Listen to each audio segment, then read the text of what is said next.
ça peut être un envoûtement. Ne banalisez pas l'envoûtement. C'est pas parce qu'on a beaucoup parlé d'envoûtement sur Kinshasa qu'il faut trouver que, bon, non, c'est une réalité terrible. Et beaucoup de gens sont dessus. Tu es dans des sépulcres, on te donne des conseils, mais tu ne vois pas que ce que tu es là, ce sont des sépulcres. Tu donnes des raisons. Non, je suis ici parce que les démons m'amènent ici. Et voici quelque chose que Luc a dit maintenant. En tant que médecin, lui, il a donné certains détails. Luc dit, ces fous-là de Gadara, même quand on l'enchaînait, il arrivait à s'échapper. Viens mon fils, je vais montrer quelque chose. Et voici ce que ce fou faisait. Luc dit, les démons, que quelqu'un me dise les démons. Les démons. Les démons avaient pour habitude de prendre cet homme fou-là et de l'amener dans les déserts. Et la Bible précise, Luc dit, on l'amenait dans plusieurs déserts. Aujourd'hui, il est dans ce désert. Demain, il est là-bas. Mais qui l'amène? Des fois, tu acceptes certaines choses dans ta vie. C'est pas toi. Mais tu trouves normal que tu sois là. On te demande, mais pourquoi tu vis comme ça avec tel? Pourquoi tu vis à tel endroit? Non, non, moi je suis bien ici. Alors que ceux qui t'amènent à vivre cette vie-là, ce sont des démons. Tu es sous un envoûtement. Je vais te choquer. La personne la plus envoûtable, c'est la personne qui ne croit pas en l'envoûtement. C'est celle-là la plus envoûtable. La force du diable, bon, on va dire l'une des forces du diable, c'est de vous faire croire qu'il n'est pas là. Tant que vous êtes sûr que le diable n'est pas là, vous allez vous diriger vers d'autres pistes. Alors qu'en vous dirigeant vers d'autres pistes, vous êtes en train de faire fausses pistes. Fausse route. Attention avec ce que tu crois. Voilà pourquoi la Bible dit, la foi vient de ce qu'on entend. Attention avec ce dont tu crois. L'envoûtement t'amène à vivre une vie.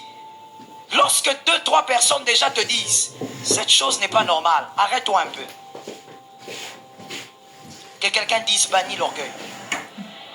Que quelqu'un d'autre dise bannisse l'orgueil. Bannisse l'orgueil. Un voisin a dit à l'autre, bannis l'orgueil. Bannis l'orgueil. Fils, il faut bannir l'orgueil. Lorsque 2-3 personnes te disent, mais attends, est-ce que tu ne vois pas que à ton âge, ton concubinage est maintenant digne d'un salaire?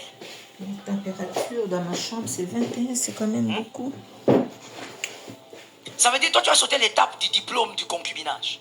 Toi, maintenant, il faut vraiment que cet homme te paye. Parce que tu as duré avec lui, même les femmes mariées ne restent pas comme ça. Tu es dans le concubinage, c'est pas ton... Une fois, pendant que je faisais des émissions ici, je crois que c'est famille, c'est mariage en danger.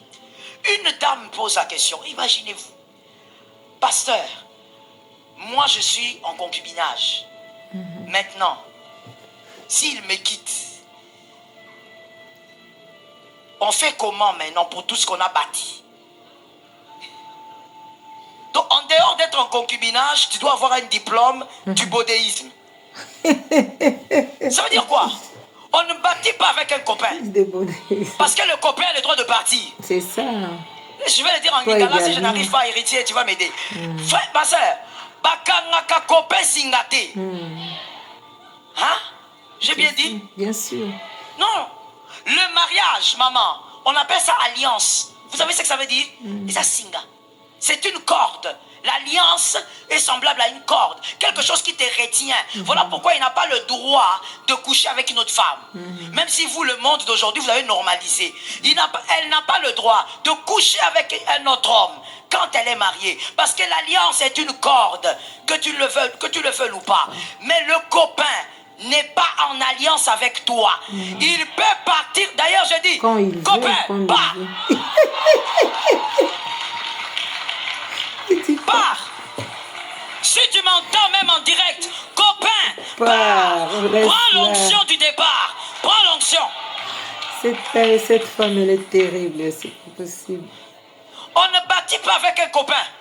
À tout moment, veut partir, rien ne le lie. Tu vas l'accuser chez le diable dira, fais un peu c'est Dieu, parce que moi, c'est pas moi qui ai fait les principes. Ah ben oui. Mais Dieu aussi dit,